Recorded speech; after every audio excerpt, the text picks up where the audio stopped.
So you guys already watched the video on the clot retrieval device. Anybody want to see it again? Or are you good?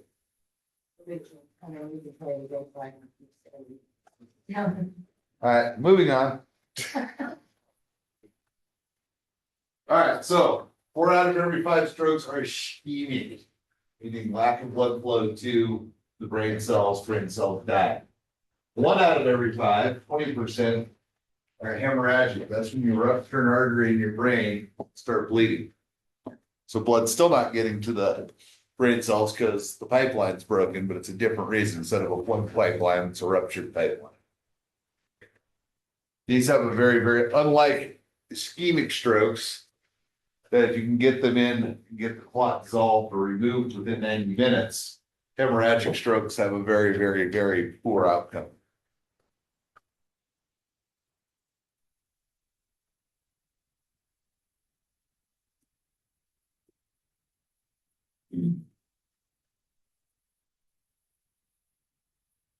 Your heart pumps blood to your brain through blood vessels in your neck.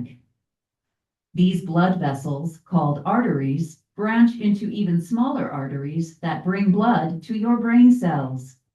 Some of these small arteries join each other to form a loop known as the Circle of Willis.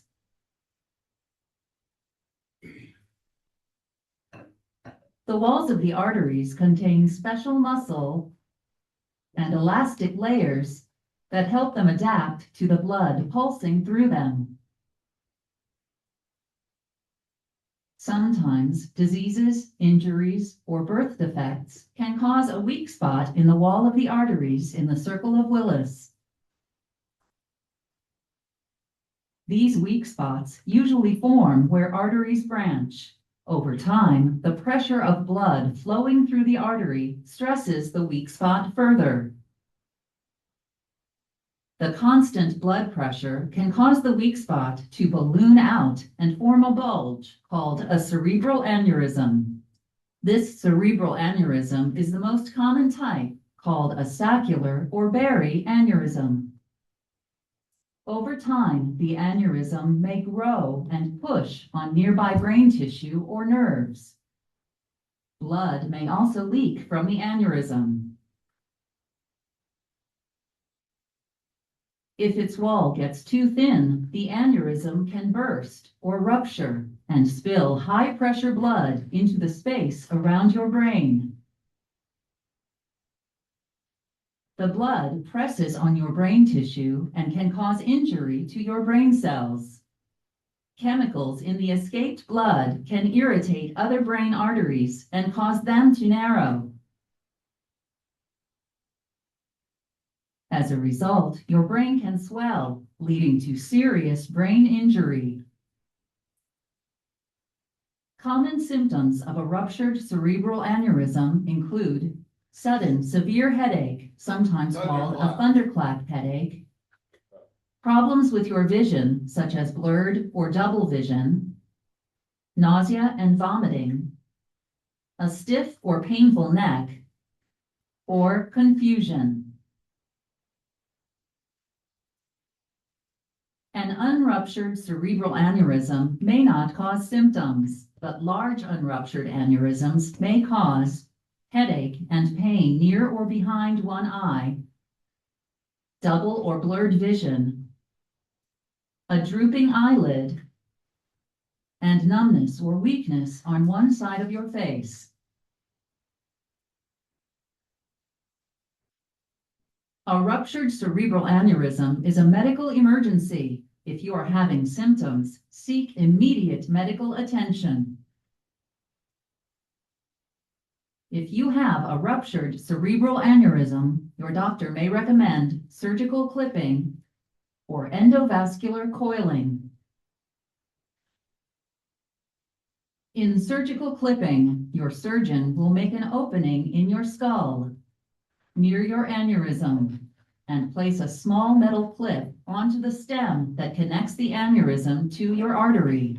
The clip blocks blood flow into your aneurysm. In endovascular coiling, your doctor will put a plastic tube called a catheter into a large artery in your groin. Using a live X-ray view, your doctor will advance the catheter through your arteries until it reaches the aneurysm. Through the catheter, your doctor will insert one or more flexible wires into your aneurysm. The wires will coil up and cause a blood clot to form inside your aneurysm, which will block off the aneurysm from the rest of your artery. In a similar manner, if you have an unruptured cerebral aneurysm, your doctor may recommend surgical clipping or endovascular coiling. In addition, if your aneurysm is small and not causing pain or other symptoms, your doctor may observe your aneurysm for a period. All right, any questions? So how are you gonna know this on a test or an assessment? Difference between this and a ischemic stroke. So the thunderclap headache is key. Rapidly decreases level of consciousness if your brain is getting squished from within. Projectile vomiting. Projectile vomiting is they vomit, it goes straight into the wall, kind of like The Exorcist. A blown pupil, one pupil is bigger than the rest of the pupils. High blood pressure, bradycardia. Remember Cushing's triad? Same thing as when you get a major brain bleed, like an epidural, a subdural. These are just basically what they call subarachnoids. It's not trauma, it's from medical. But you get the same Cushing's triad. And of course, seizures, which you can have with both, but with hemorrhagic is more common to have a seizure. Any questions?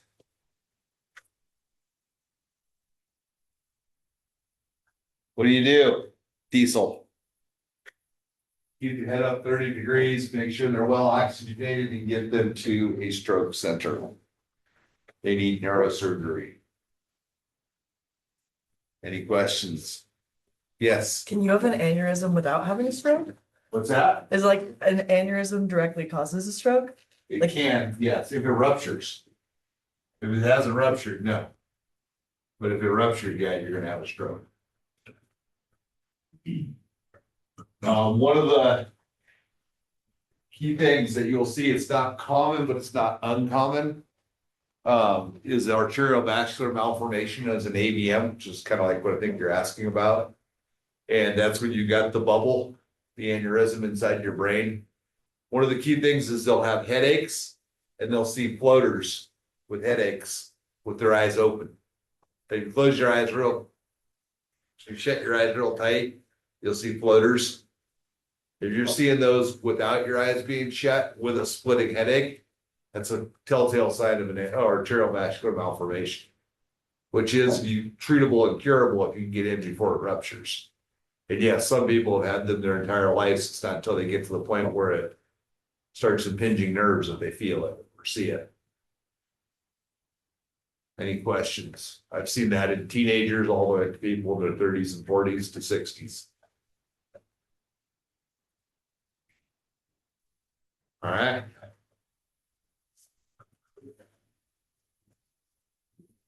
And then we get the TIA, which are very common. The TIA is like angina for an ischemic stroke. Usually goes away with rest or oxygen and resolves within 24 hours. It's still an emergency. The people having a TIA probably have an impending ischemic stroke coming. Just like angina. Something's not right. May not actually kill the tissues, but it gives you all the same signs and symptoms, it just resolves. These people still need treatment to try to prevent a debilitating stroke. It is one of the 3 stroke mimics. There are 3 things that mimic strokes. One is the TIA. Second one is hypoglycemia, low blood sugar. Has all the same signs and symptoms to stroke. Third one is a post-ictal state, which is after you've had a seizure, your brain's rebooted. As it's coming back online, waking up from the seizure has all the same signs and symptoms of stroke. So those 3 things are called stroke mimics. And there will be test questions on it on exam 4. I promise you. Any questions?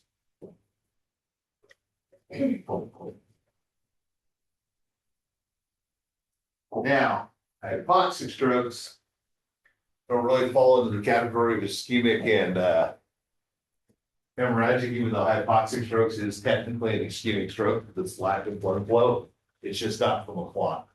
These are from people that have been hypoventilated or not ventilated at all. No oxygen going through your system, your bloodstream, so your brain dies from lack of oxygen. People have been in cardiac arrest too long, haven't been breathing too long, or have not been breathing adequately for too long. Their brain cells die. It's called a hypoxic stroke. It's also known as a noxic brain injury. It's more likely what they'll call it from a medical side. A noxic brain injury.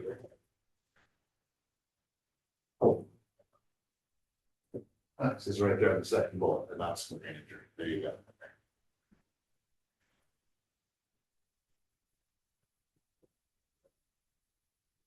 Any questions so far?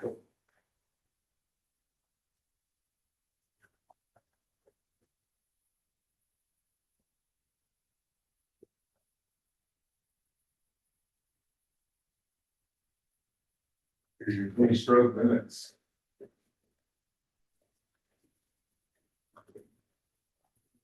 Any questions on your 3 stroke minutes?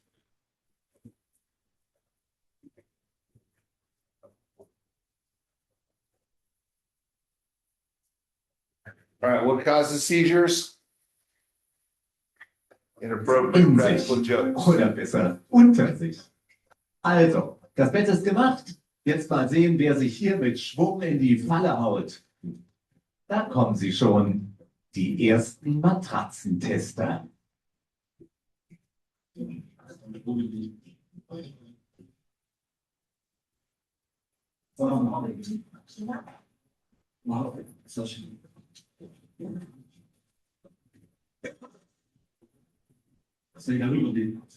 Ja.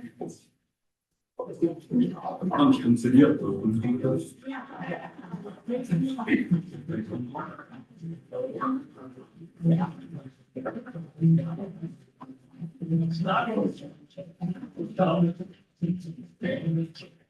Wünschst du jemanden? Hallo. Jetzt doch ja. Jump back in the bag. I was out and know there was a party going on. There was a fishing and smells and rhythm with the feeling, moving at a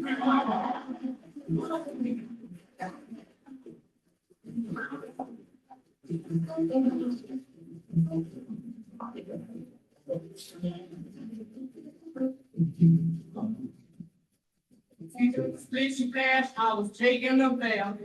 All about Saturday night.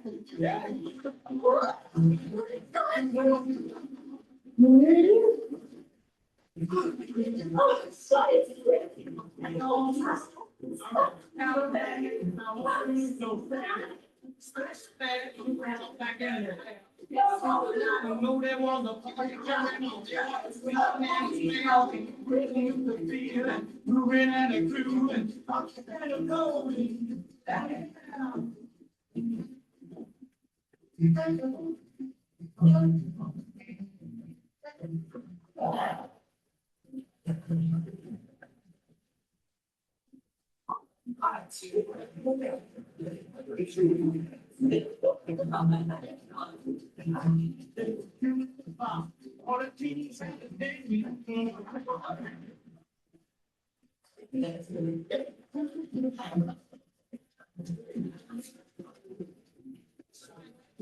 Back in the bed.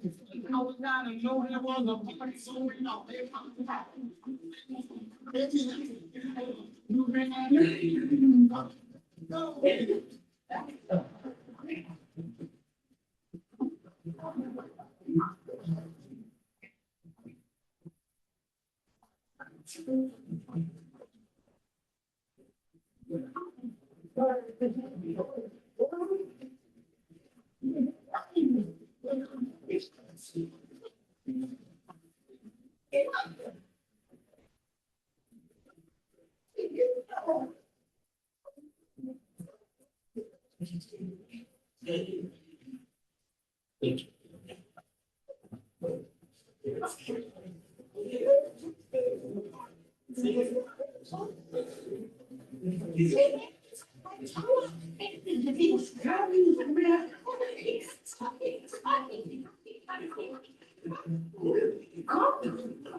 Any questions?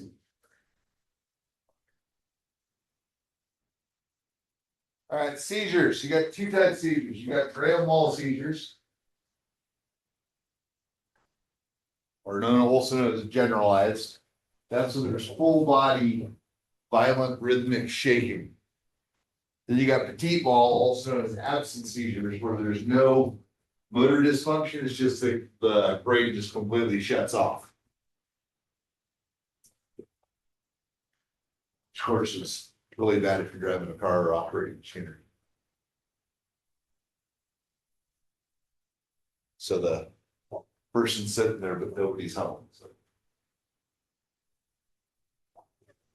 Any questions?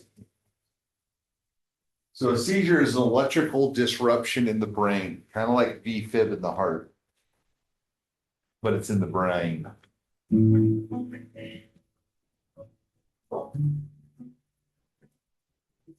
Very commonly used as a seizure. Normal brain activity shows neurons firing as different regions of the brain become activated.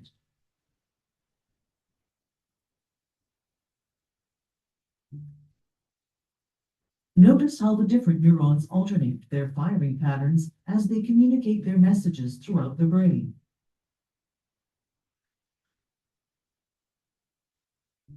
During a seizure, large groups of neurons fire simultaneously, demonstrating hyperexcitability.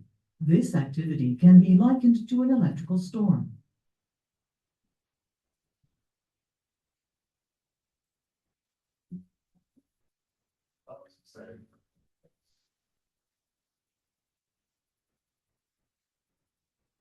So basically the entire brain goes on the fritz. They say you lose control of all bodily functions. Rhythmic action, there's no cognitive thing on either one of either a petit mal or a grand mal. Then the brain has to reboot, and that can take anywhere from 10 to 45 minutes and they'll come back in slow stages from primal wanting to fight or flight to complete confusion.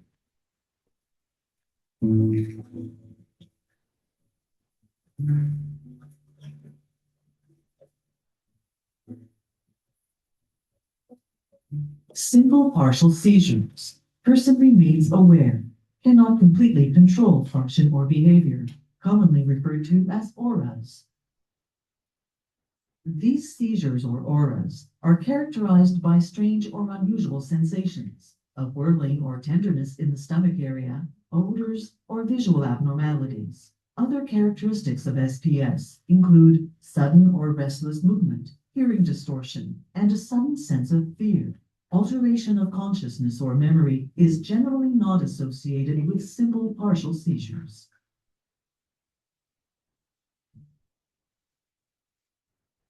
Complex partial seizures.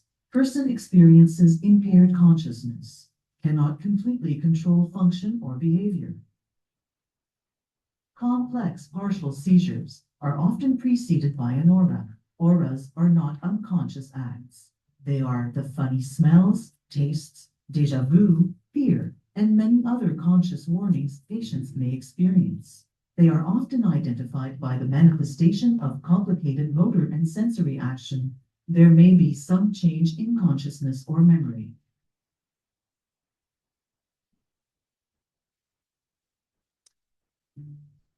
A partial seizure seen here in the temporal lobe may spread, becoming a generalized seizure. A generalized seizure affects the neurons of the entire brain.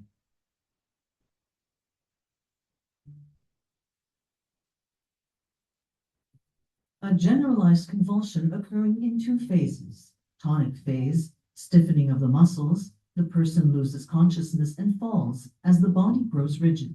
Clonic phase, body extremities jerk and twitch. After the seizure, consciousness returns slowly. When the person wakes up, they are often confused or disoriented.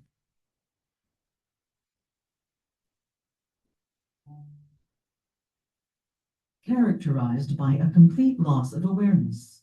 The person may stare into space and appear to be daydreaming or in a daze. Absence seizures are not preceded by a warning, aura, and are followed by normal activity by the individual. There is very minimal movement during the actual seizure, so many times it may go unnoticed by others.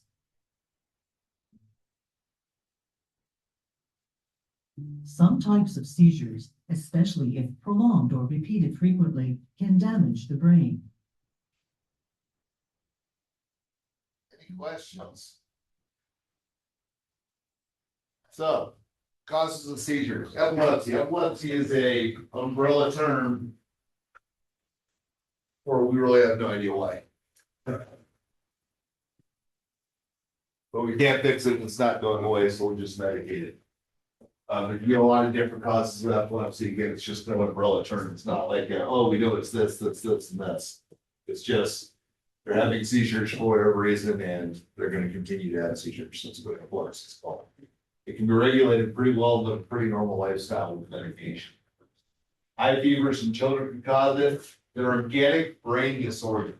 That's when there's actually a structurally something wrong with the brain. Post TBI, hypoxic strokes, hemorrhagic strokes, things like that, where it's actually changed the structure of the brain. So the synapses are disrupted.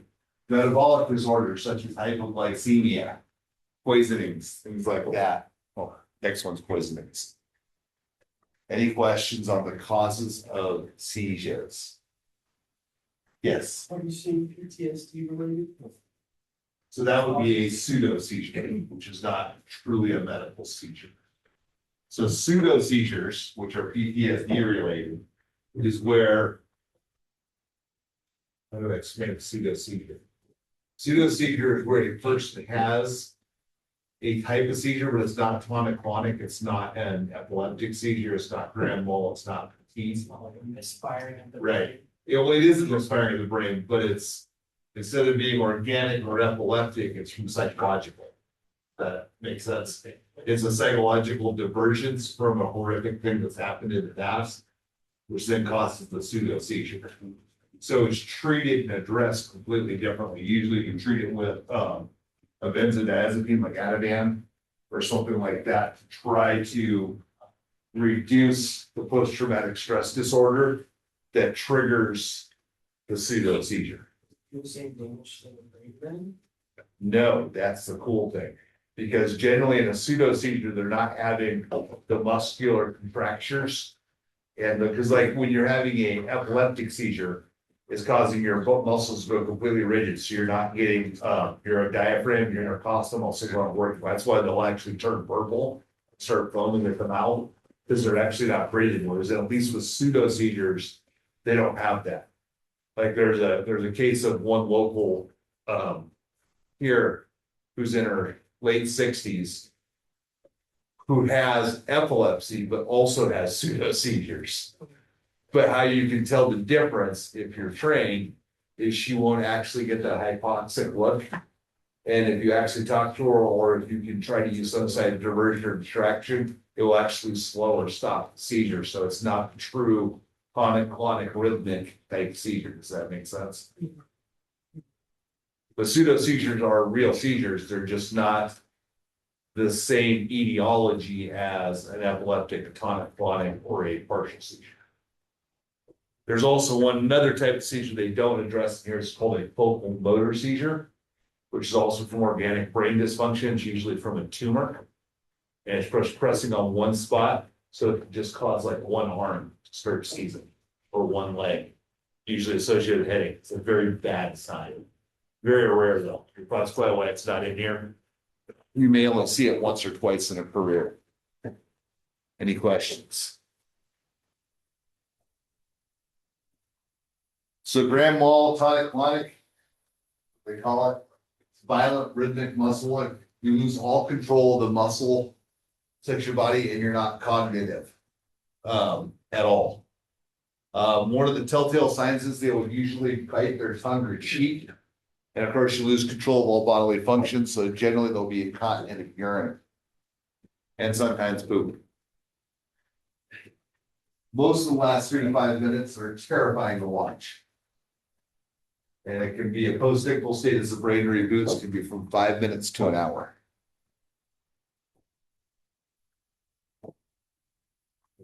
Any questions?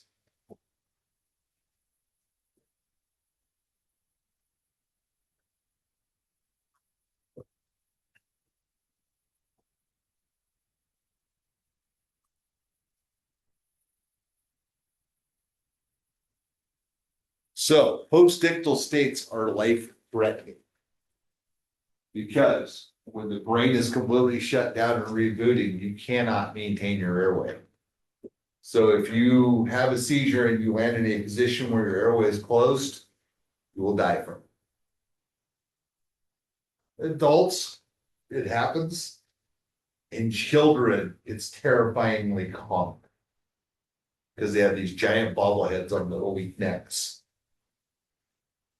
So when kids have a seizure, if there's no one there to open their airway after the seizure, there's a very good chance they can die from it. When I was a kid, they used to, I can think of, man, too many kids that died from seizures. And they would always tell us school, oh, little Johnny swallowed his tongue. Well, it's not that he swallowed their tongue. The tongue's the biggest part of your airway obstruction. When their big bobblehead falls that way, when they're unconscious after the seizure, the tongue obstructs the airway. Very tragic. That said, also, when someone's had a seizure, it's very common for people that have epilepsy, that have seizures, once they get to the point of the post-ictal state, they're cognitive and know what's going on, they'll refuse treatment. But one of the things when you're going through the AMA process, it's critically important to advise them that if they have another seizure and there's no one around, it could be fatal. They land with their airway closed. Any questions? That's also the good news on pseudo seizures, is generally there's no true post-ictal state. So they can usually maintain their airway and stuff. Any questions?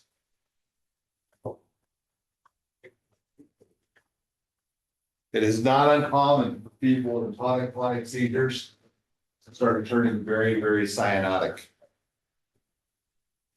Now, if they go longer than 5 minutes or have 3 within 5 minutes with no return from a post-ictal state, that's a condition called status epilepticus. Status epilepticus is a life-threatening emergency because they do not get enough oxygen. You cannot breathe. And that can go for 15 to 20 minutes with not adequate breathing, and then can cause hypoxic strokes from hypoventilation. You have to get them somewhere or to someone that can give a medication, usually also a benzodiazepine, that can stop the seizure.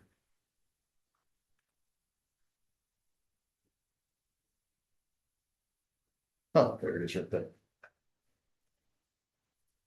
And so if you get them to advanced life support, they're going to give a benzodiazepine such as Valium, Ativan, Versed, any of those. Get a bag valve mask out and be prepared to ventilate, because when you give the dose that it requires to stop the seizure, it's a central nervous system depressant that will usually stop breathing. So you have to open their airway and ventilate them for about 10 minutes of the BVM. Then as that drug wears off, then they'll come back around. So be prepared. If you as an EMT know that you're there with paramedic that are about to give that medication for a status epilepticus, have your airway stuff and your BVM ready, because they're going to be asking you to back. Any questions? So what do we do if there is an advanced life support there? Someone's having a tonic-clonic seizure, kilogram wall. We move everything out of the way. Let them seize. Don't try to stop them. Don't try to restrain them. Let them go. I have seen horrific things happen. I've seen waitresses in Blackbear that have had seizures will take an order and gone face first into a table and break out their entire upper cleft of their teeth, blowing them across the freaking tables. It's brutal what can happen during a seizure if they're not in an open area. So yes, just try to clear as much out of the way and let them seize, get your BVM ready, get your airway ready, get your suction ready. And as soon as they stop seizing, position them so the airway's open, be prepared to ventilate. They can be the hospital. Old dinosaur trick, if you get them in the ambulance before they get to the post-ictal state to refuse, you're already right to the hospital. A lot of times when they're waking up for post-ictal, they will be in a primal fight or flight mode, and they'll go into protect mode. So you try to move and they'll start swinging at you if they're in post-ictal state. Any questions? And everyone is different. Some people can come out of their post-ictal state 5 to 10 minutes. Some people it's over 30 minutes. Again, key telltale signs are oral trauma to the tongue or cheek and incontinence or urine. Questions?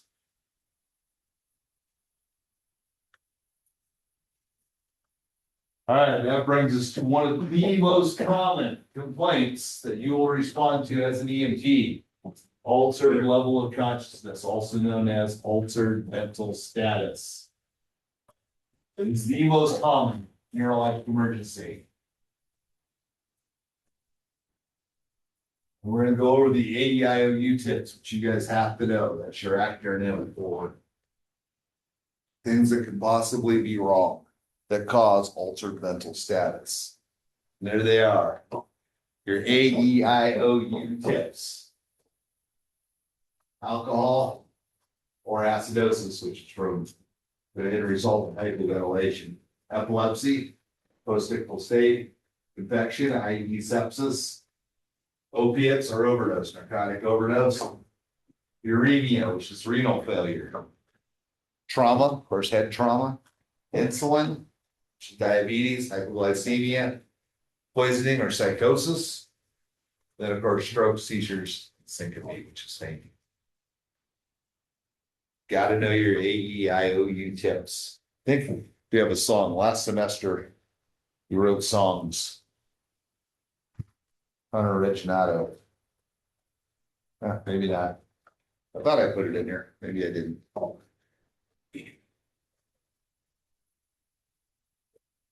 Hypoglycemia is one of the most common of your AEIOU tips to cause unresponsive.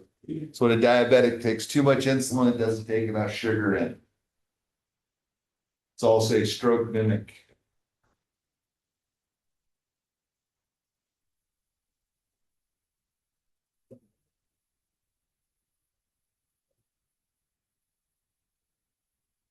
Any questions?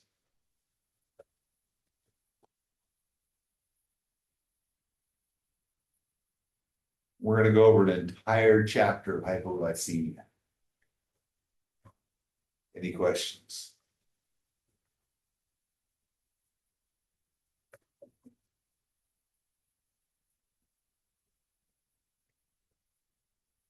So again, they cannot refuse until they're oriented to the point of being able to refuse. It has to meet the AMA protocol. So this is wrong in your study guide. But person that is hyperventilating, never have them blow into a paper bag or put it on or breathe their mask on and don't turn the oxygen on.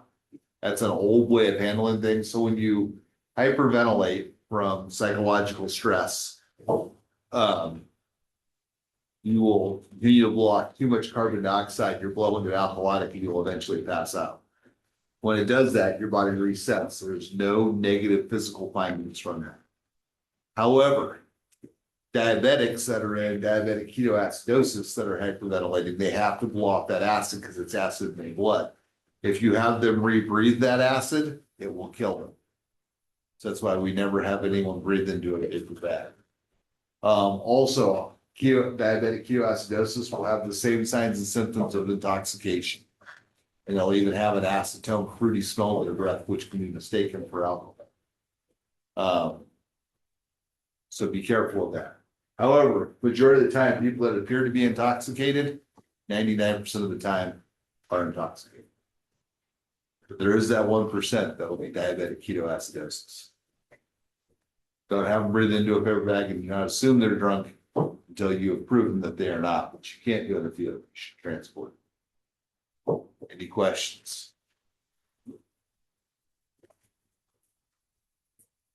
Any questions?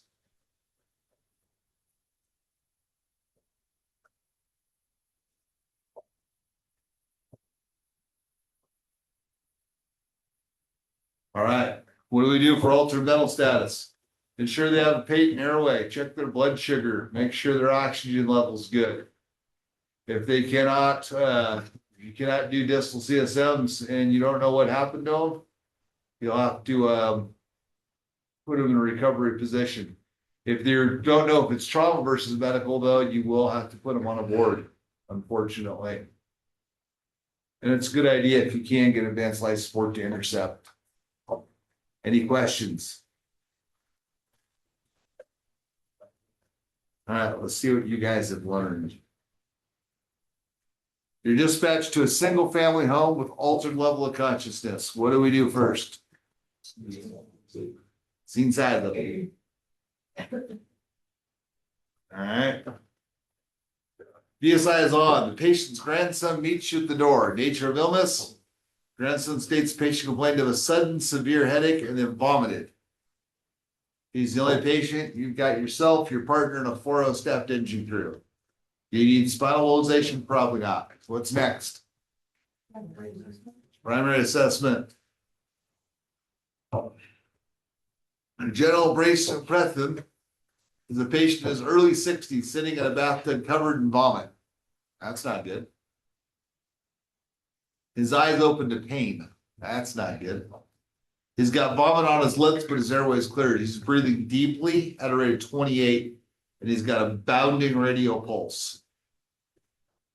So you put him on oxygen, and you determine this is a high priority patient. What's next? History. OPQRST for his signs and symptoms. Onset was about 15 minutes prior to your arrival. He was looking for his car keys to take his grandson home. Quality is not available, not applicable. Radiation is not applicable. Signs are patient has complaint of a severe headache prior to decreased level of consciousness. In timing, he has not been speaking since about 3 minutes prior to your arrival. Sample. Altered vomiting and abounding pulse. Allergies. Penicillin. Medications. Grandson brings you a tray that includes Indorol, hydrochlorothiazide, and potassium. Those are all high blood pressure meds. Grandson believes his past medical history is high blood pressure. Events leading up to it. Grandson says they're going back to the grandson's house to wait for his parents when his grandpa had a sudden onset of severe headache and vomited straight into the wall. What's that called? Projectile vomiting. And then crawled into the bathtub and began mumbling. Any questions? What's next? Blood pressure is 240 over 130. Heart rate 60. Respiration is 28. GCS, his eyes open to pain. He's incomprehensible and he withdraws from pain. What's his GCS? What's that? Eyes open to pain. He's incomprehensible and he withdraws from pain. What's the Glasgow Cone scale? Nope. Nope. Don't guess. How many does he get for eyes? 2. How much does he get for verbal? 2. What's 2 plus 2? 4. What does he get for motor? 3. No. 4. What's 4 plus 4? 8. GCS is 8. His right pupil is blown. Also, looking at those vital signs, what is that called? What syndrome is that? Crushing trio, What'd you say? crushing trias. Cushing's triad, correct. So what is your primary impression of what's wrong with this patient? Absolutely. This is a classic hemorrhagic stroke. This guy was dead in 3 hours.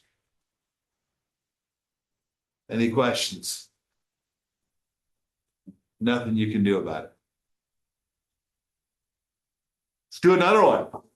You guys did so well on that one. This one's a common EMS dispatch. You're dispatched to a man down at the city park. What do we do first? All right, you've arrived at Greenhorn Park. Yeah. Everybody's got their BSI on. Patient was found confused by the police. One patient, you've got adequate resources. He's confused of unknown etiology, so all we know is Bigfoot came out and hit him with a club. We have no idea, so we can't really rule out spinal progressions. What's next? Primary assessment. Patient appears to be in his mid-30s and he's very hygiene challenged. Eyes are open, but he's not speaking. He's got a clear and open airway, respiratory rate's at 20, it's adequate. And he's got a weak rapid radial pulse, but you don't see any external bleeding. What's next?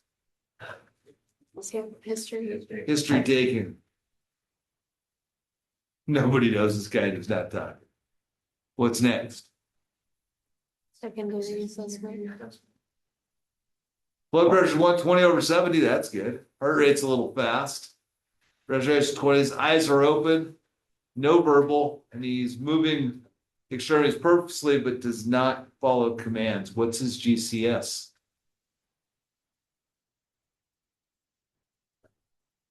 Nine? No. I'm not saying it's 3 or 4. What? I'm reading out loud. Oh, sorry. All right, how many does he get for eyes? How does he get for verbal? What's 4 plus 1? 5. What does he get for motor? 5. 5. 5 plus 5 is? 10. He's got a GCS of 10. I thought the spot for motor functions was localized pain. Localizes pain or purposeful movement. Okay. He's bleeding from a wound on his tongue. Otherwise, his head's negative. Chest is negative. Neck's negative. Good equal, clear equal, 1 sounds. Abdomen soft. Pelvis, he's incontinent of urine. Extremities are negative. Back's negative. Second set of vital signs. Eyes are open. He's now confused, so he is talking, and he's still not following commands. What's his GCS now?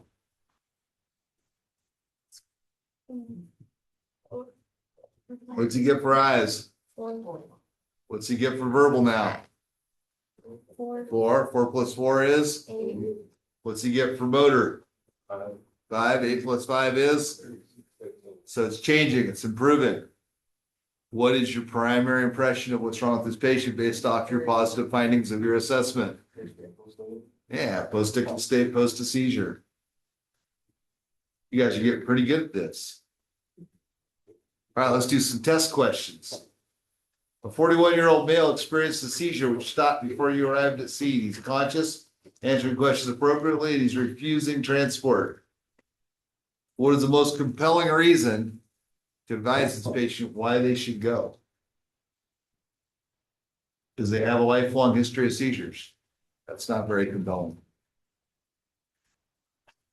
Currently not prescribed any medications to treat procedure, to treat seizure. Exactly. Is that a better answer than A? Absolutely. His wife states that it was his usual seizure. Well, is that a better answer than B? No. He's fully alert. Is that a compelling reason? No. So what's your best answer? What does the left side of the brain control? Right side. Controls the right side of the brain? Right side of the body. Is it the right side of the face? That's a good question. No, you're right. Does it control heart rate and pupil reaction? The right side of the body. Heard a bunch of people already say that. All right, the rest of us, it's medulla oblongata, unless you're an alligator. Maybe a water there. What is it? It's the devil. Yeah. Football is the devil. All right, you're at the resident 21-year-old female who's had a tonic-clonic seizure. A little bit of vomit, and she smells like alcohol. ETOH is the abbreviation for alcohol. After protecting her from further injury, what should you do? We do not put bite blocks in anymore. Bite blocks is a stick we used to put in people's mouths that are seizing, try to keep their airway open. Kind of they break their teeth off and then choke on the broken teeth. Don't do that anymore. We also used to have, when I started, we had a corkscrew. And that's what they used to have you do is you put the corkscrew in and you turn it to open their airway because they're seizing their tonsils shut. And said they could break pieces of teeth off and they choke on the teeth. Horrible idea. Don't ever do that. So A is out. We've learned so much. Hey, there's a pretty good I don't know about oropharyngeal airway, but it's better than A. We don't ever restrain them. Somebody hold that seizure patient down. Don't do that. Yeah, that's not a very good answer either. What's your best answer? I like B too. That's bullshit. Anyway. Your patient's giving a speech when he suddenly dropped his microphone and stopped talking. Left side's paralyzed and he's drooling. What is your primary impression of this patient? Don't say Mitch McConnell. So sorry.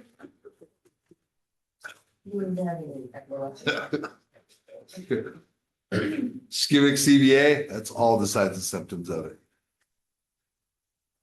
Hemorrhagic CVA, no. Could be a transischemic attack, we don't know yet. Or not, but no, it's not a it's not post-seizure. Your patient's found unresponsive on the living room floor with oral trauma and cotton in the urine. What are you thinking? Nobody's thinking? Grand mal future. Yeah, post-ictal state, yeah. There you go. Any questions? 82-year-old female has been playing bingo when she had a sudden severe headache and projectile vomited. Quickly became unresponsive and has a blown pupil. What's that? Hemorrhagic. You guys are well trained. Must have a good teacher. It's good.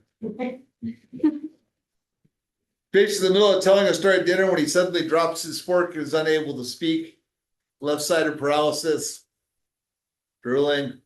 Fire department gets there, puts 102, and now all of a sudden he can speak. Use his left arm again. What do you think happened? Yeah. All right, you guys are good. You're ready for exam 4. Let's just skip the midterm and go straight to exam 4. Yeah, that's not going to happen. There it is, right there. C. All right, let's jump to abdominal pain, and then we'll go to lunch after abdominal emergencies, and then you guys can take your midterm. What happened? All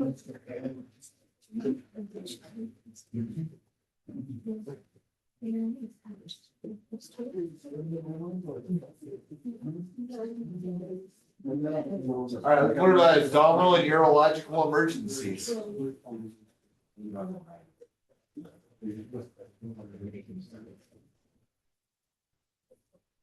It's too early to go to lunch. It's only 9 o'clock. It's not even 9 o'clock yet. Go to lunch at 9 o'clock. That's different. You have to think about, see, the farther ahead we get on this though, then at the end of the semester, if we stay ahead, then we can do academic decathlons and like group studying and class on the final. Because what is the objective of this class? For you guys, that's the final. Actually, it's the fast action registry. You can't take that registry until you pass the plan. Yeah, what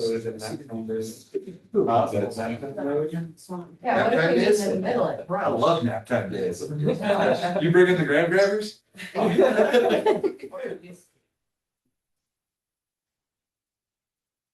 Alright, thoughts for today.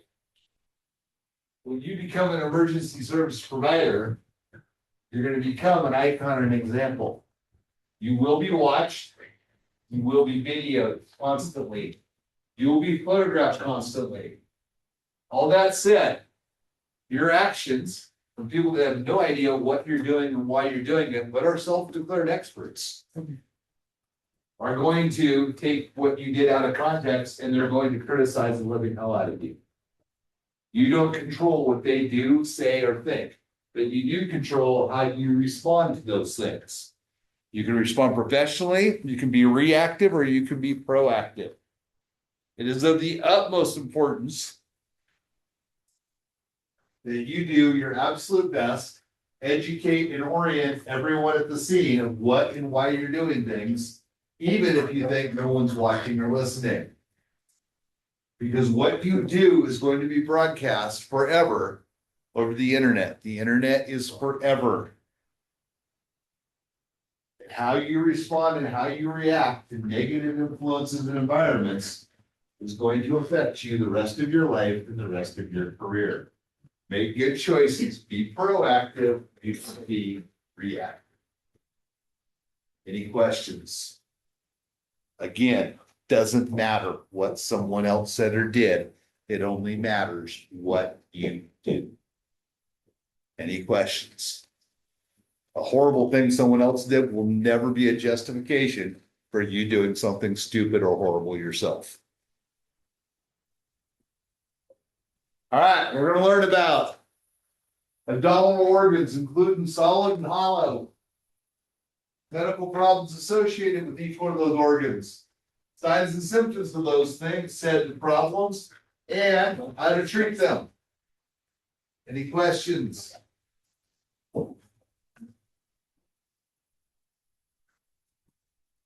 Remember your quadrants, it's the patients. You're looking at the patient. The one's on your left side is their right side. So right upper quadrant, right lower, left upper, left lower. Any questions about the quadrants? Come on. All right, solid organs per quadrant. Your right upper quadrant's almost completely encased by the liver, surrounded by onions. Left low upper quadrant, you mostly got your spleen and your pancreas. Right and left lower quadrants, ovaries, and not in any of the quadrants, but sitting right behind the peritoneal sac is the kidneys, which is why we call it the retroperitoneal space, because it's behind the peritoneum.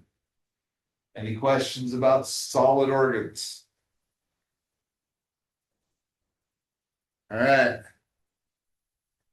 Hollow organs are critically important to know, especially at Halloween. If you're being chased by a witch or a ghost, and get onto a hollow organ, they cannot go there.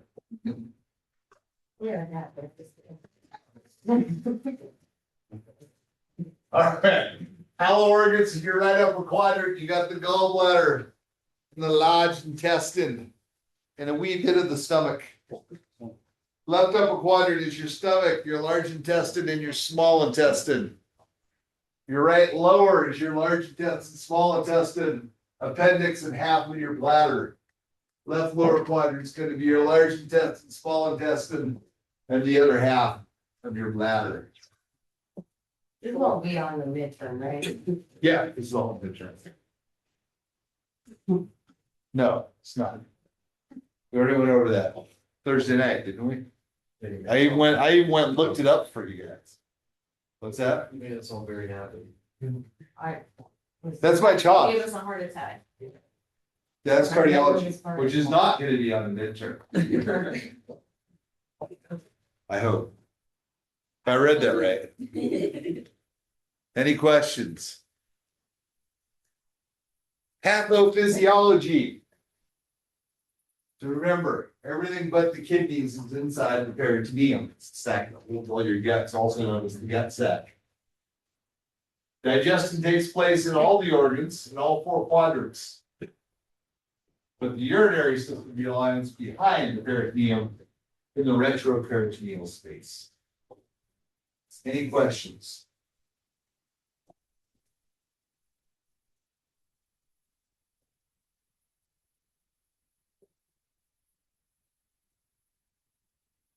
I don't know if this is still here or not.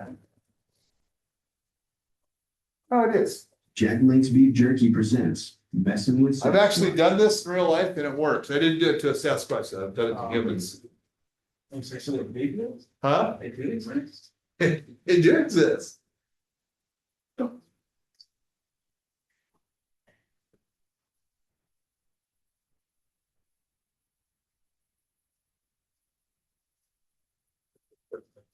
Okay, so you eat on humans or Jack check Link's them? Jerky. No, Wild. put their hands in warm water while they're sleeping. It works very well. Yeah. It's hilarious too. Oh, my daughter had to do that. but- Oh. Thank God they didn't have video. All right, you guys gotta know what referred pain is. I know we've already been over there. Referred pain is where the pain presents somewhere else from where it actually the problem is, such as when you're having angina, you get it in your chest, in your shoulder, or your back. So, or remember we talked about ruptured spleens, where does it present? In the left shoulder, left upper quadrant pain on that shoulder, that's referred pain. Any questions? That's your somatic nervous system where things present. So there's a good example of common abdominal conditions and where the somatic nervous system refers the pain to. Any questions? I'm pretty sure it's still table 603 and 16-1 your book, but I'm not 100% sure. It could also be 11 edition. I don't really remember. We've gone through like 6 editions since application of thoughts.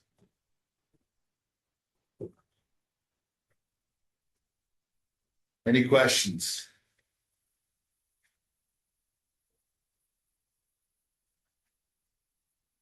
All right, types of GI problems. If you guys go back on your own, go to the website or your syllabus, look at these. You know, this color is because there's hyperlinks to them, so you can actually click on it and get more information. But we're gonna go over each one of these. Oh. First of all, good watch. This is a great video. Bastards. So does it is when they let go of the infrastructure? What's that? Is it as good as when they let go of the infrastructure? No, it's not that good. Not good. Can't believe they took that video. It's kind of harmless. It's a great practical joke. All right, ulcers. So ulcers have been poorly understood until the last 20 years or so. It was thought it was a direct result of acid from stress. It is, stress is a factor, but not the etiology that they thought it was. So generally ulcers are from actually bacterial. And it eats away the lining of your GI tract and causes it to bleed. However, when you're under stress, your immune system is lowered when you're under stress, when you're on fight or flight, and doesn't fight off the bacteria, so it won't get much worse. So it still is directly related. It's not the way they thought. A lot of times it'll heal without intervention, but if it doesn't, it can cause severe gastric bleeding. There's also a lot of other things besides just stress of bacteria, alcohol use, nicotine use, all kinds of other problems can affect an ulcer, and including diet and how your body has to produce things to digest what you're eating. Any questions? Signs and symptoms of ulcers. Generally a burning or gnawing pain in the stomach, aggravated when the stomach is empty or very full, usually relieved by just small amounts of food and drinking carbonation. Carbonation dilates the sphincter that goes from your stomach to your large intestine or your small intestine, and allows the food to empty quicker so you don't have all the acids and stuff dying around in there. You also get nausea, vomiting, heartburn. Those are all common signs and symptoms of ulcers. Ulcers can cause the thing called ulcers can also cause what's called GI bleeding. If it's in the upper tract, your stomach, your esophagus, and upper small intestine, they call that an upper GI bleed. Everything in the rest of your small intestine and your large intestine is called a lower GI bleed. There are different signs and symptoms from each. Both of them aren't immediately life-threatening, but if go untreated for long periods of time, they will kill you. Any questions?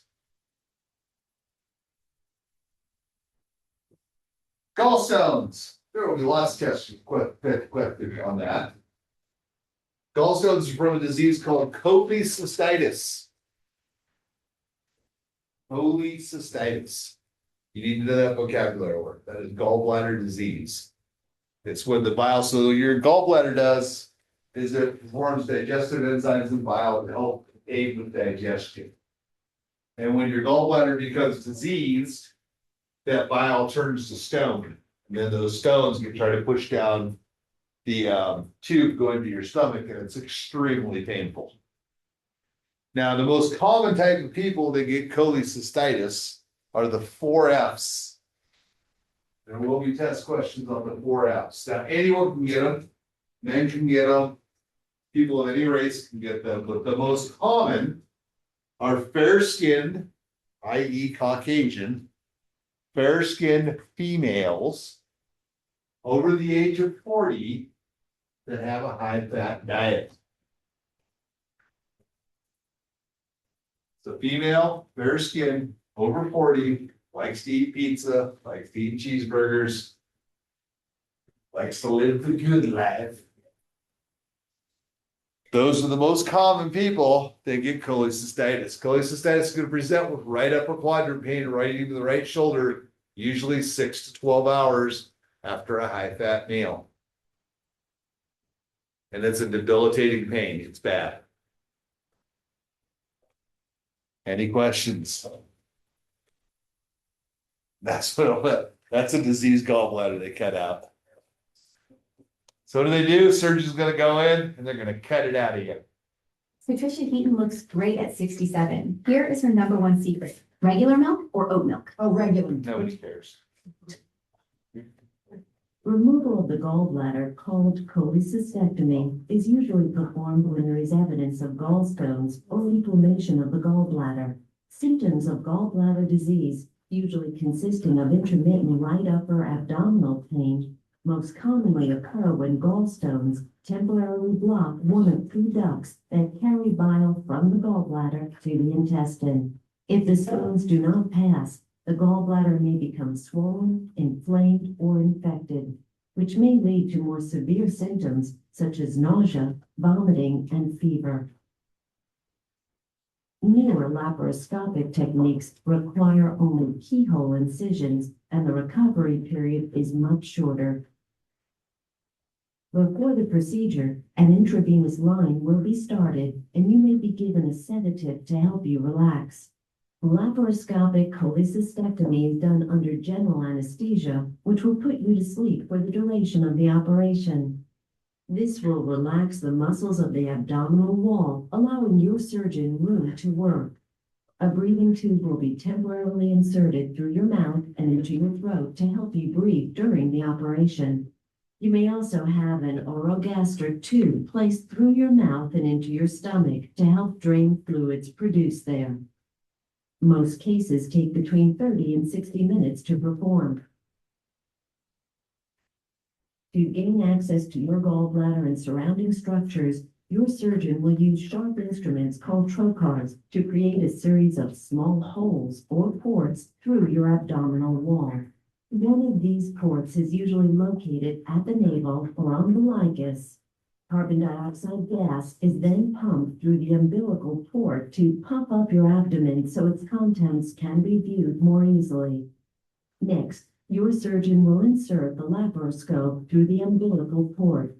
Images from its camera are projected onto a video monitor in the operating room.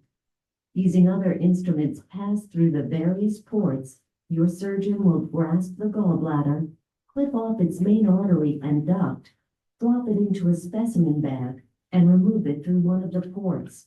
Before removing the laparoscope, your surgeon will take one final look around for areas of bleeding or other damage. When the laparoscope is removed, a port valve is left in place briefly to allow all the carbon dioxide to escape from the abdomen. Finally, the keyhole incisions are closed with sutures or staples and covered with bandages. Any questions on how to get rid of your gallbladder? All right, so what are the signs and symptoms? Right upper quadrant pain, often referred to the right shoulder. Usually 30 minutes to a few hours after eating. Nausea, vomiting, and they qualify for 4Fs. Any questions? All right. Pancreatitis is a brutal disease and a very serious one because insulin is important to survive. You cannot live without insulin. Insulin is a hormone produced by your pancreas. And it takes the glucose out of your blood and brings it into the cells. The exception of your brain, glucose cannot pass from the bloodstream to your cells on its own. It has to have insulin to get it through. So your pancreatitis can be caused by an obstructing gallstone or severe alcohol use. And it can cause sepsis, and it can also affect the clotting factor inside your blood with platelets and cause you to start spontaneously bleeding all over the place. Any questions?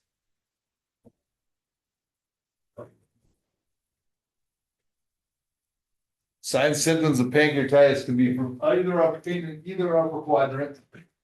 Can be severe, usually radiates to the back. Nausea, vomiting, fever, tachycardia, signs and symptoms of sepsis. And in late stages, when it's probably too late, start bleeding from every orifice in your body. And that's pretty much fatal when it's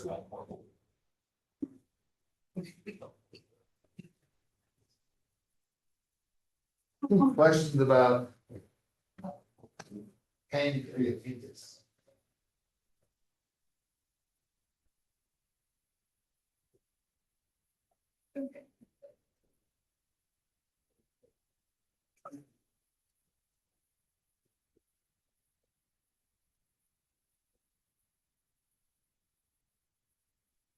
Questions, eh?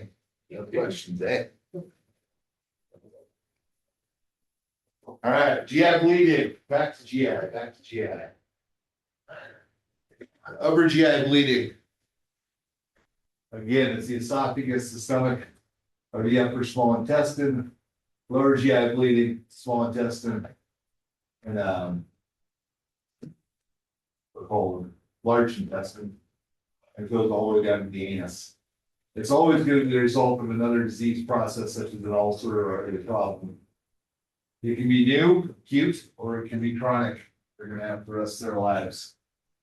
It should always be considered serious because it can kill you. Any questions so far on GI bleeding? So different signs and symptoms for upper versus lower. So upper GI bleeding, they have signs and symptoms of shock, pale, cool, clammy.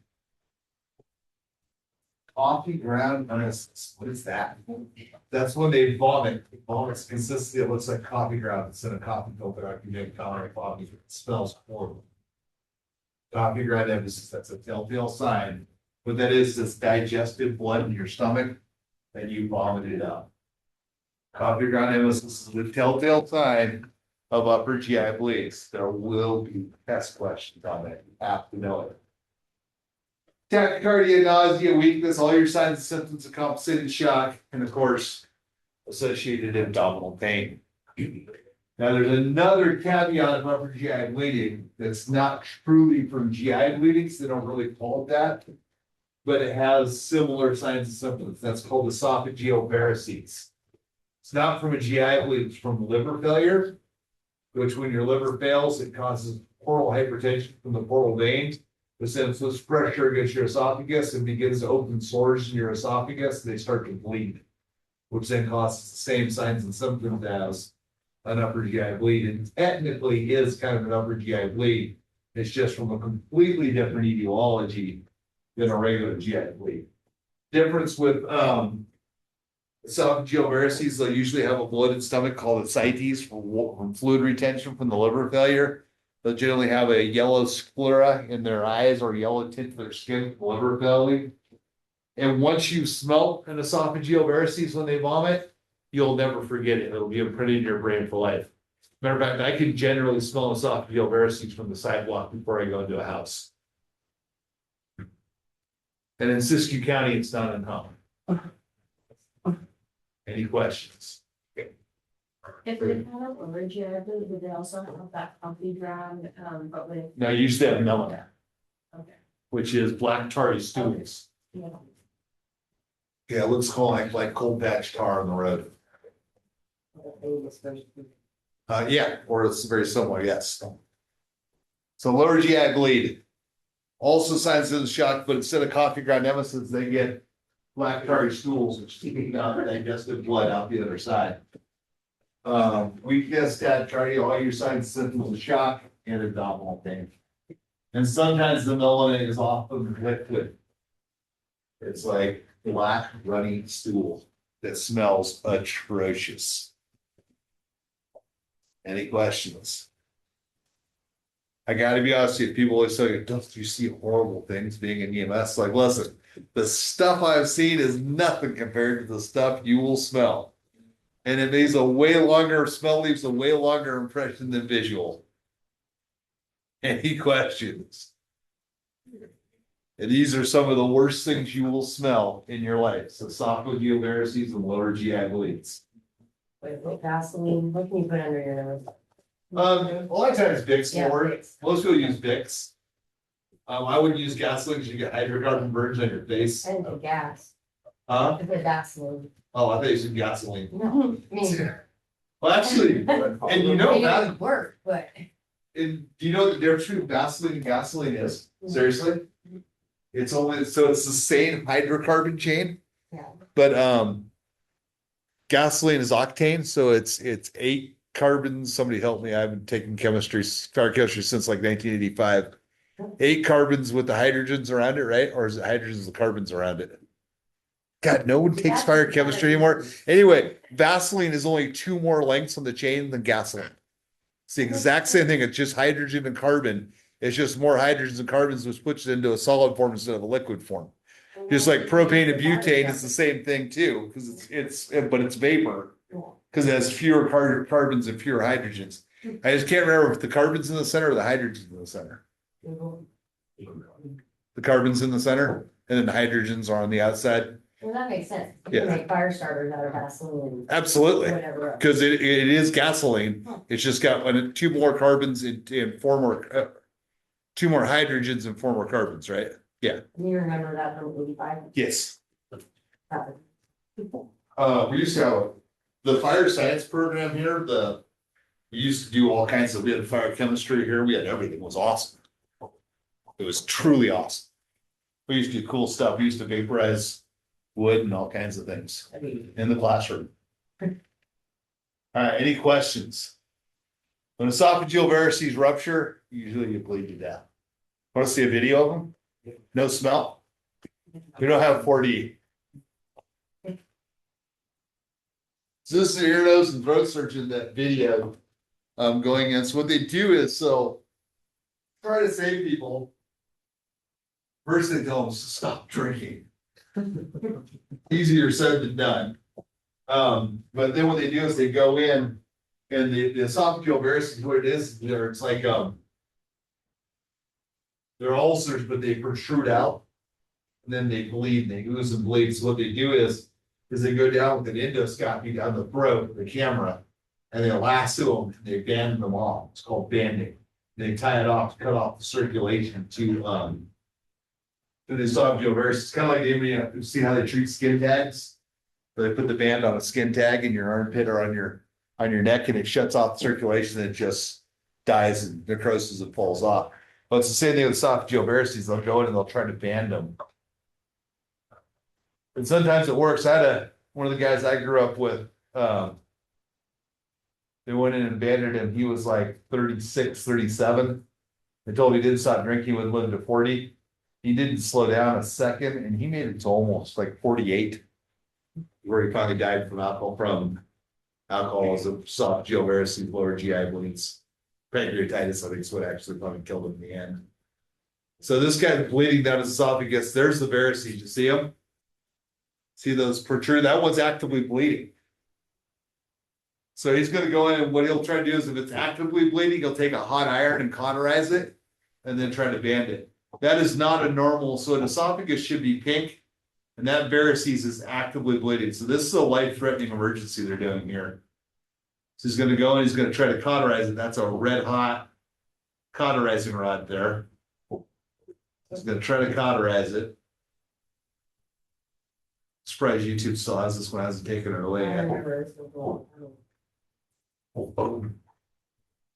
Actually, the one that from when you took it last, that guy went in and banded it, and that one's long gone. But yeah, that's not what an esophagus. Esophagus should be pink and clean. This is a raging alcoholic, whoever this is. There's so much blood on the can. This is just ridiculous. This is insane. There's another one. I can't remember if this guy goes in and bans these after he cauterizes them or not.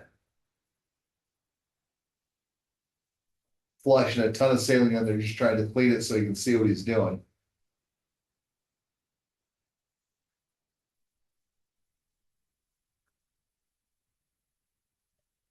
Think about how uncomfortable it must be to have an esophagus that looks like that.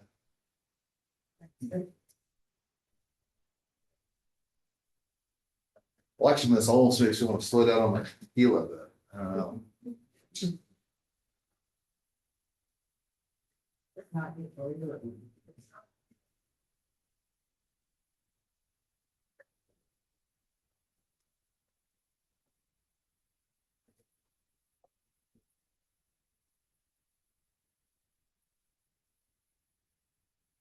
Let's see.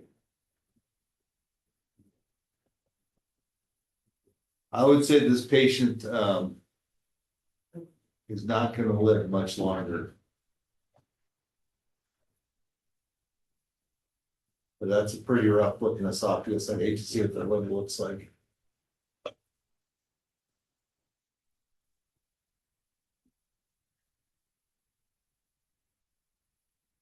Still bleeding. Just got to go find where it's at. So yeah, so this is an active esophageal varices bleed.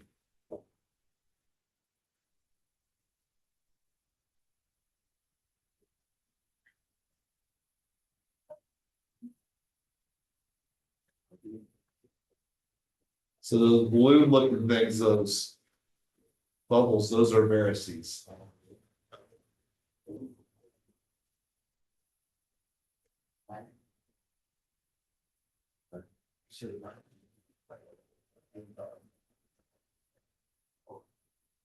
Oh, those are terrible.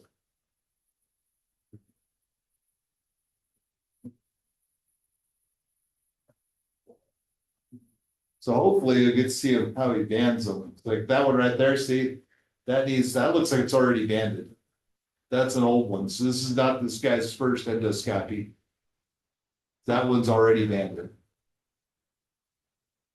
Did you see how it was tied around it, the base of it?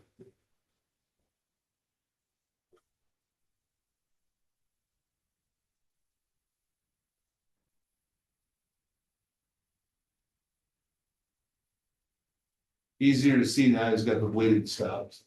So that one right there is banded. Not sure why it's backing out. That one's banded. That's why he's trying to get around it without rupturing it. Looking for more, looking for more.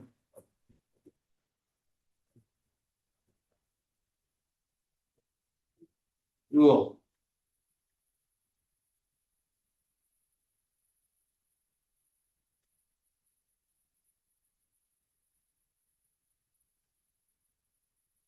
He's got the band ready to go. So the one I had before, that YouTube took away, you can actually watch him band them. Pull it tight across it.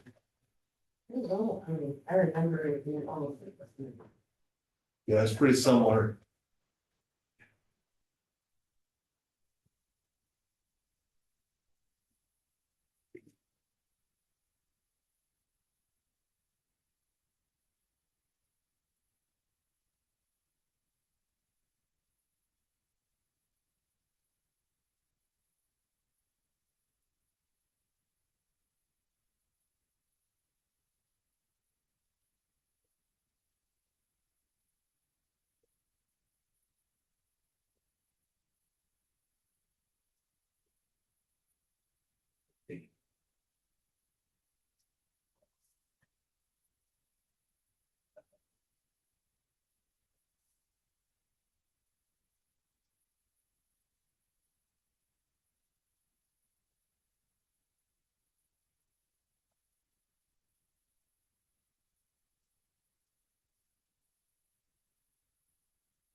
That one's almost completely blocking his esophagus.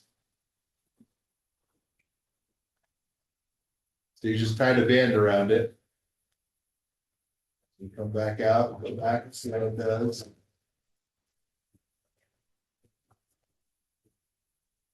You just did that one. So you see how tight he got that band on that?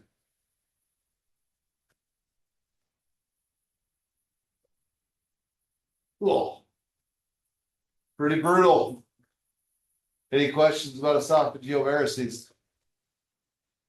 Anybody want to go out for shots?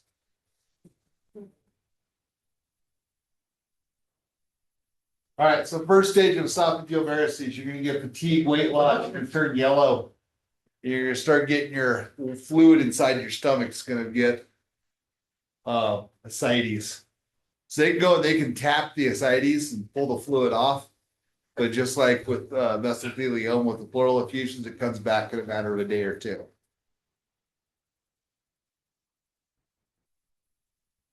Now, the second stage, you're gonna start feeling the discomfort in your throat, the varices, and start vomiting blood that smells horrific. And you're also gonna get mel on a stool, and you get both of it with esophageal varices. You're in bad place. That's what ascites looks like. That's a very thin, older female. Also, you can see the yellow tint around her shoulders. Jaundice, that is jaundice and ascites. That's major liver failure. Huh? For stomachs like that? Yeah, it's all fluid. Yeah. So if they were to tap that, they were to do a peritoneal tap, they could pull that fluid out and she'd be super thin. But in about a day or two, within about another 48 hours, she'll be right back to that because her liver can't process any of the toxin stuff, so it just backs up into the interstitial space. Yeah. Just think of your liver kind of like a membrane and the blood gets pushed through it. And then it filters it. It's just a giant filter. They call it the body's trash can. Then it goes back in the bloodstream. So when the liver's dead, it can't push through it. So then it starts backing up into the portal vein and then the fluid leaks out into the interstitial space. Bad. All right, gastroenteritis. The most poorly understood of viruses. Gastroenteritis is common. It makes a run through Siskiyou County 3 or 4 times a year. There's a whole bunch of gastroenteritis that catch all for about a couple thousand different GI diseases, viruses, usually self-correcting. Sometimes from food poisoning and eat bad food that will cause it, but it's usually bacteria or a virus that affects the GI tract, causes vomiting, diarrhea, and severe abdominal pain. Somehow, somewhere, I don't know where, the public got taught that gastroenteritis is the flu. The flu has nothing to do with your GI tract. Flu is strictly a respiratory virus. That's what the stomach flu is called. Yeah, there is no such thing as stomach flu. It doesn't exist. The flu is a respiratory virus. There is no stomach flu. Stomach flu is gastroenteritis. Influenza B is. No, influenza B is a respiratory virus. Okay. Tell your mother to stop. Tell her I said stop. I'll see what she says. I'll give you a great example. When COVID-19 happened, the first outbreak of COVID, or the outbreak of COVID, the education went out was that it was similar to the flu, which it is. So what happened? The public went out and they bought all the toilet paper in the entire nation, emptied the stores, because they thought it was like gastroenteritis, which has nothing to do with gastroenteritis. Any questions? Now, that said, influenza A and influenza B will drop your immune system and make you more susceptible to gastroenteritis. It is possible to have gastroenteritis and influenza at the same time. Gastroenteritis is all on its own. Any questions? It can be life-threatening for the young and the old or the immunocompromised. This can dehydrate you to the point of death. Any questions, especially in kids or the elderly? Trying to think of well, C. diff, of course, is one of the most common, which is highly contagious. There's another one that goes through here, and I can't think of the name of it. Comes through here at least once a year. Literally, every catch it. If you don't wash your hands, you will get it. Like constantly wash your hands. Can't think of what it's called though. Oh well.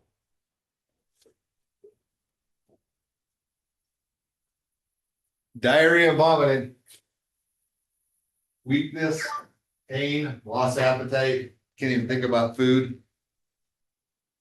Best way to self-treat on this is small drinks of electrolytes, 2 to 4 ounces at a time. Your GI tract absorbs it, so you can't vomit it back up, but it still gets into your system. Best way to keep yourself get dehydrated is every 10 minutes, drinking 2 to 4 ounces of Pedialyte or a high electrolyte drink, non-sugary. Any questions?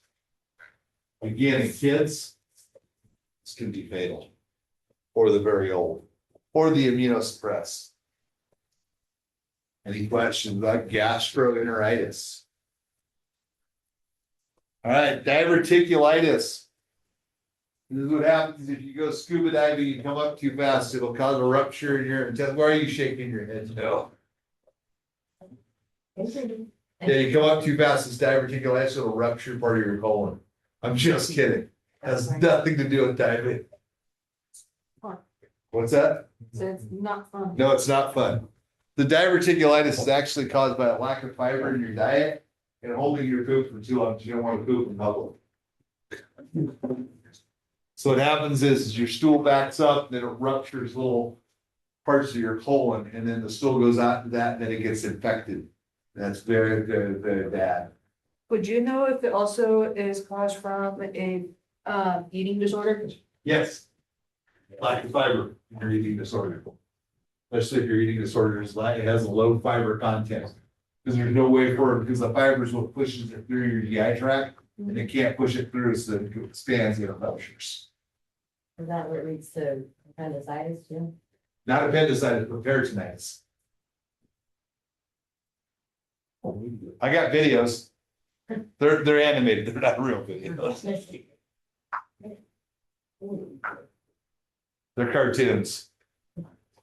These are real shitty cartoons, but.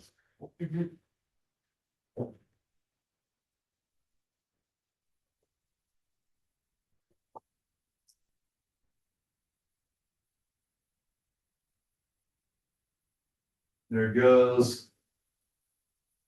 That's the stool, it's making its way through. It's coming around the bend, and then, oh no, it hits. Now it starts, oh boy.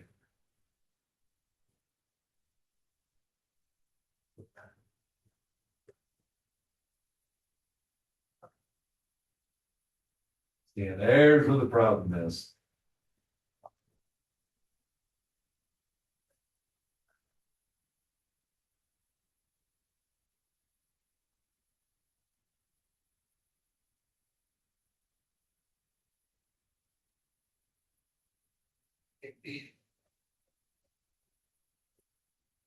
And sometimes they have to go and they just have to completely cut that section of your colon out before they manage to sort it back together.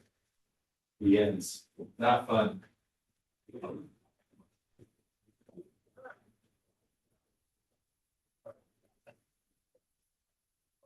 Any questions? There will be diverticulitis questions on your test. Most prevalent left lower quadrant pain is the most common kind of symptom of diverticulitis. For whatever reason, that's the corner it has troubles making. Signs and symptoms will be septic shock, abdominal pain, fever, weakness. Any questions?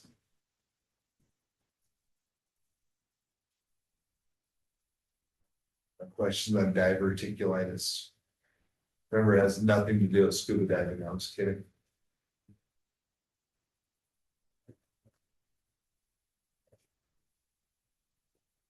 More cartoons. Any questions? Looks like something out of a Star Wars movie. It's one of the characters. Magic school bus. Actually, school bus. That's a shitty cartoon too. That brings us to appendicitis. Yes. I'm lighting this up. We're so tired. What's that? I said, we're all tired and studying. Tired. This is my 7th day in a row. I still got 5 more to go out for this. I'm old. I'm ancient. What's that? Like, of course you do. Otherwise, I wouldn't do it. All right. Appendicitis is when your appendix gets inflamed. And if it ruptures, you're going to end up with appendicitis. Or peritonitis, sorry. Appendicitis is inflamed. So your appendix, we really don't use that much. Our quality of life is so good. The appendix was used to pull toxins out of a lot of meat and bad food. Prevent us from getting sick, from getting gastroenteritis. Yes. Just stretching. So the telltale sign of appendicitis is when you're palpating the abdomen for tenderness, it doesn't hurt when you palpate in, but when you let go, it hurts. It's called rebound tenderness. Telltale sign of appendicitis. Hey, If it ruptures, With yes. appendicitis, how come do they also, on at least some of them I've seen at hospitals, they also tap the bottom of heels, Tap the what? bottom of your heels? No idea. Don't know anything You about know that. that one. Don't know anything about that one. Couldn't tell you. No idea. I know that. I think it's to do with the jarring, like movement of the abdomen, usually when you're like hitting your foot, because I've seen it. Interesting. So appendicitis can also be misdiagnosed for mesenteric adenitis, which has all the same signs and symptoms. The difference is mesenteric adenitis usually resolves in under 24 hours. So a lot of times, especially if it's a kid, rather than give them a CAT scan to try to find out if the appendix is inflamed, they might just wait it out 24 hours. And if it goes away, they'll say, oh, mesenteric adenitis. If it doesn't go away, or the fever continues, and the pain gets worse, then it's probably appendicitis. Don't want your appendix to rupture. We have one of the proctors that he's not here anymore now, he's in Idaho, but he proctored here regularly at EMT. He didn't want to miss a fire while he had appendicitis, so he tried to push through. Then it ruptured, he ended up being in ICU with 4 days of IV antibiotics. And missed the rest of the fire season. So don't do that. Yes. So fevers or late sign is that like because the appendix is ruptured or? Well, yeah, I mean, you'll get the fever before it ruptures. You'll have a low grade fever. And yeah, then once it ruptures and all that bacteria gets into your peritoneum, then you get a raging immediate. Yeah. Yeah. Then you can get life-threatening sepsis. Yeah, he's lucky he didn't die. The only reason why he lived was because he was young, healthy, and in extremely good shape. But yeah, don't do that. Any questions? Do not mess with appendicitis. All right, then the big killer. Auto insurance, kill you every time. Alright, so most, they call it the silent killer, because most people, you don't feel it till it's about to rupture. 90% of AAA, 9 out of every 10 AAAs are smokers. The constant nicotine, pressure wall. Telltale signs are gonna be a sharp pain, feels like a sword going through your stomach, coming out your back. Late stages, which is probably too late, when you get to that point, is the demarcation line, with no perfusion below the demarcation line. Purple mottled skin. 10/10 of sharp abdominal pain radiating through the back. History of hypertension, history of smoking. Any questions? This is way too often of a killer. These are common in society. Again, they're often asymptomatic until it's almost too late. The pain in the abdomen or lower chest, epigastric area, radiating lower back. In some cases, I've never personally seen it, but I've been told that you can find a pulsating mass on the abdomen. That'd be very bad if you see that. Any questions? I personally have never found that in a AAA, and I've seen probably 100 of them, but I've never seen a pulsating mass. Well, what would it be? Just they're like, It's the area close to the wall. yeah, okay. Probably because most of the people I pick up are first world country people, so they have lots of that in here. So the urine is not right at the skin, so somebody that was very thin would probably, I would say somebody who probably has very low body fat, would probably be the ones that would have that. But I don't know, that's an educated guess. Any questions about the signs and symptoms of acute aortic aneurysms? Acute aortic, abdominal, not acute, God. Abdominal aortic aneurysms, they're not acute, they're chronic, they've been around for a while. Any questions? So what do you do? So that right there, where I got the mouse, that's the size of what your aorta should look like. That's an abdominal aortic aneurysm. So back in the old days, surgeons used to go in, put both sides of it, cut it out, put it in a graft from a cadaver's aorta. And that's how I used to fix it. Nowadays, they can do some pretty cool, just like with the thoracic aortic aneurysms, they can do an Your internal sleeve, surgeon they will can run through your perform an femoral abdominal artery. aortic aneurysm repair to prevent the rupture of a bulging area of your aorta. The largest artery in the body is the aorta, which is attached to the heart and receives blood directly from the left ventricle or main pumping chamber. The aorta is divided into 4 parts: the ascending aorta, aortic arch, thoracic aorta, and the abdominal aorta. The abdominal aorta is the last and largest section of the aorta. It supplies blood to the lower regions of your body, including the organs in the abdomen and pelvis.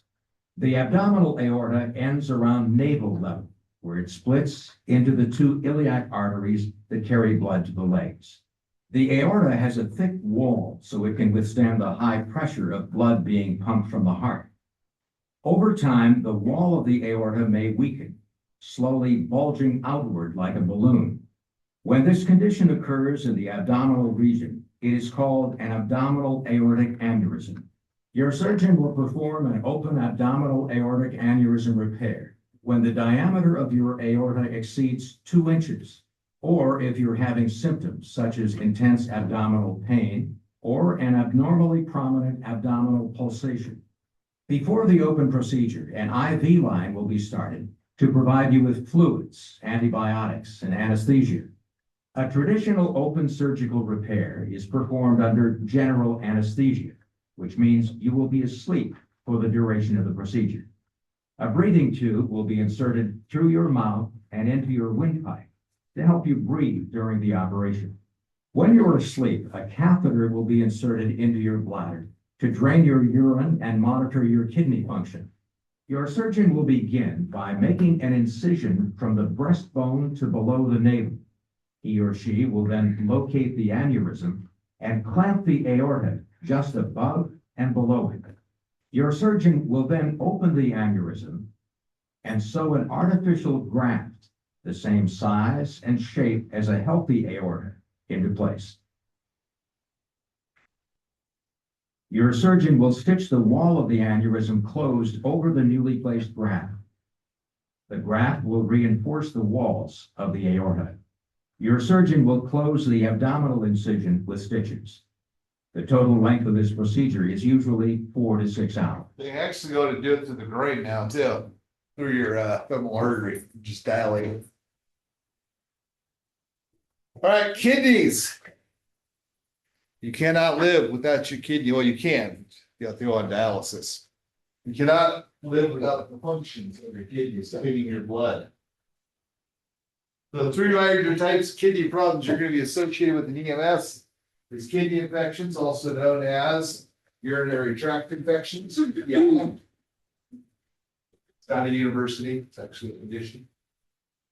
Kidney stones, which is when you get rocks inside your kidneys, they travel through your urethra, which is very painful.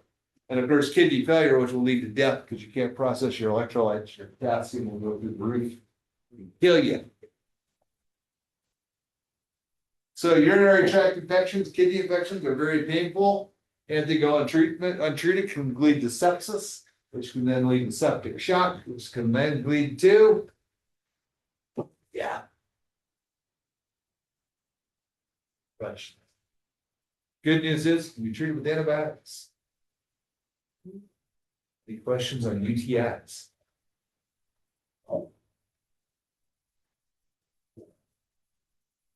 What are the signs and symptoms? Burning with urination, cloudy urine, pain when you pee, flank pain, pain on the flank, and of course, fever. Any questions? Any questions? Any questions?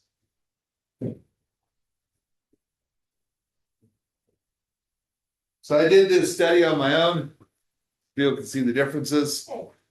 Huh? Yeah, this is filmed on the patio at Fall River Brew. So left to right, I even put this on social media for people that have a hard time with it. This is what your urine should look like. If you're fully hydrated, it should look like the glass on the left. If you're mildly hydrated, it should look on the second one. If you're dehydrated, it'll look like the third one. And on the far right, it will look like a UTI. Different colors of urine. Did you say the third one? Severe dehydration, rhabdomyolysis, impending kidney failure. Yeah, your urine should not look like a Marzen. And for you students, I sacrificed myself and drank all those beers afterwards. Oh, the Marzen by far. I don't know though. Their fruity hazies are pretty good. Which of course is a UTI. If I owned a brewery, I would name one of the New England hazies a UTI. You can name a beer at Edinburgh still. Still? Edna, yeah. That's good. I every time I go to Edna, it's pretty good.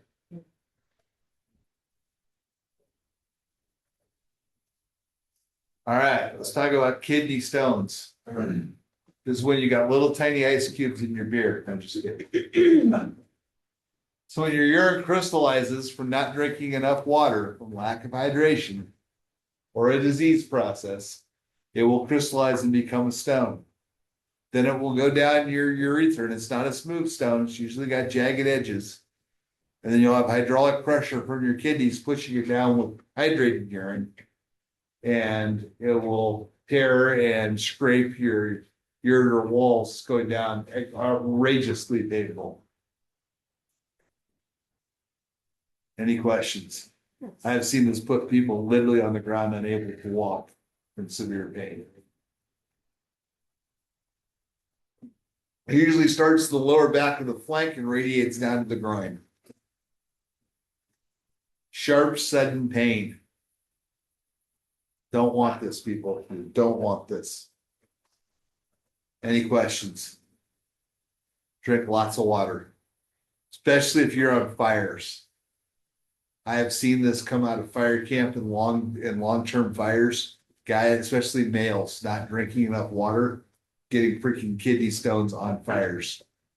And also cause gout, which is very similar etiology. You get too much uremia, it causes pain in your feet. And the last thing you want to do if you're a firefighter is have your feet screwed up. Kidneys are pretty resilient. It's hard to kill a kidney, but it can be done. Disease process, irreversible shock, major bleeding, but usually infection and disease process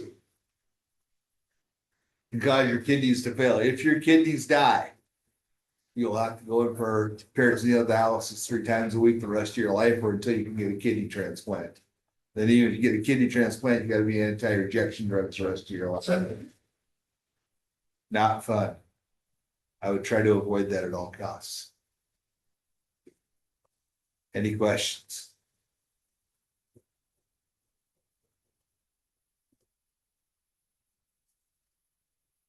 Kidney failure can be chronic or it can be acute. Signs and symptoms: decreased urination, altered level of consciousness, severe weakness. Any questions? All right, it moves us on. We're getting towards the end here, folks. The end is near. Female reproductive organs can also cause, we're going to go into that in more detail in gynecological emergencies in the very near future. So what do you do for acute abdominal pain? Maintain their airway, appropriate oxygen, position of comfort, safe transport. Consider advanced life support intercept, but there's not a whole lot they can do about it.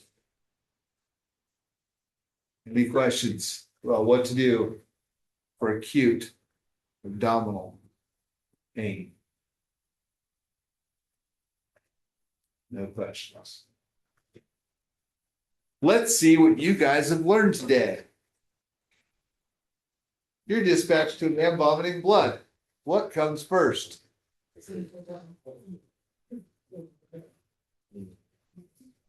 Everyone has their BSI on. The house is safe. Patient has been vomiting blood. Resources: you have your partner in fire rescue. There does not appear to be a need for C-spine. What comes next? Primary assessment. General impression is an elderly male vomiting blood. He's ashen colored and cold to the touch. Is that good? No. He's alert. Chief complaint: he feels terrible. Has been vomiting blood. His airway is clear. He's breathing adequately. He does not have radial pulses. Not good. That means systolic blood pressure probably less than 90. But he does have a weak carotid pulse, and he is still organ. This is a priority patient. What's next? History. Patient with Camilla body has no known drug allergies. He takes Plavix. That's not good. If he's vomiting blood, Plavix is a blood clotting disabler, like strokes and stuff. Takes low tension Inderol. He's got a hip fissure, past medical history of hypertension, TIAs, and alcohol abuse. That's a bad combination. Events leading up to his barbecuing when he felt bad and began vomiting. What's next?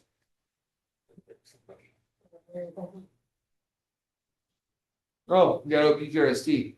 Onset while barbecuing, unprovoked, pressure type feeling in his throat, not radiating.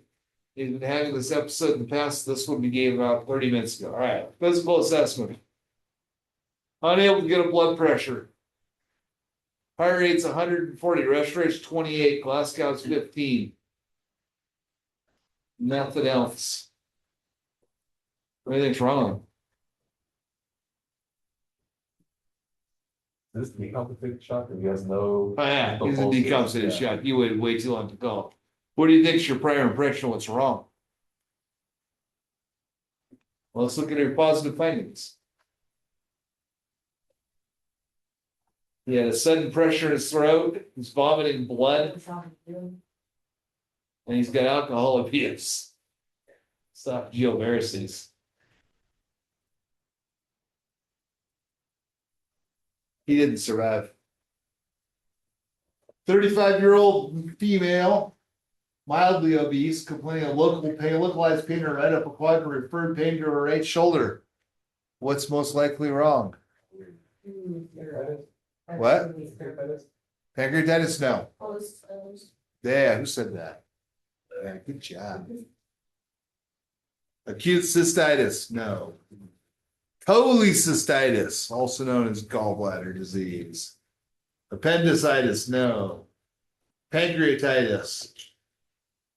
All right, cholecystitis. 59-year-old male presents with sudden onset of severe lower back pain. He's conscious and alert, but restless and diaphoretic. And he's got a pulsating mass to the left of his belly button. What should we do? Should we vigorously palpate the abdomen? Should we administer oxygen to prepare for transport? Better answer than A. Put it in a sitting position and transport once. Good answer. Better answer than B? No. Request a paramedic to give him pain medication. Is that going to help this guy? No. What's the best answer? Yeah. 47-year-old male presents with severe abdominal pain at 3 hours. Your most important consideration should be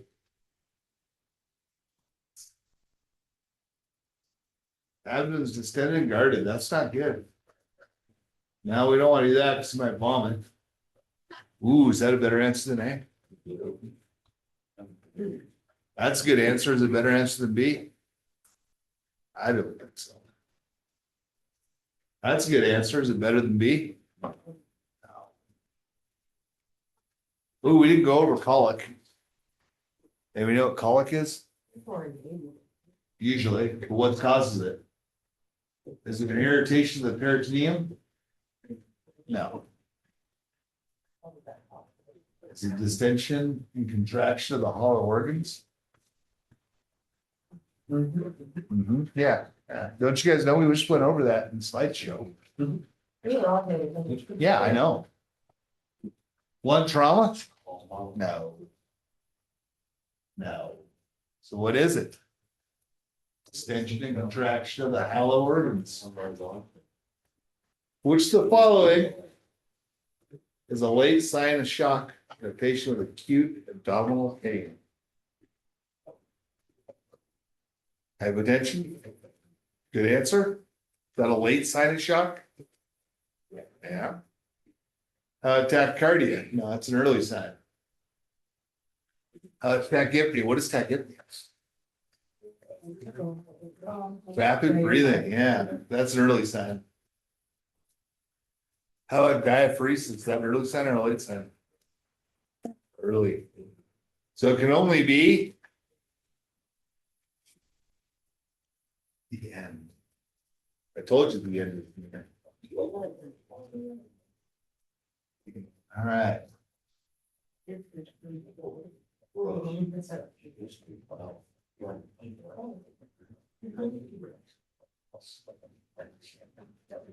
Oh yeah, we're way ahead. So we're a whole chapter ahead. So let's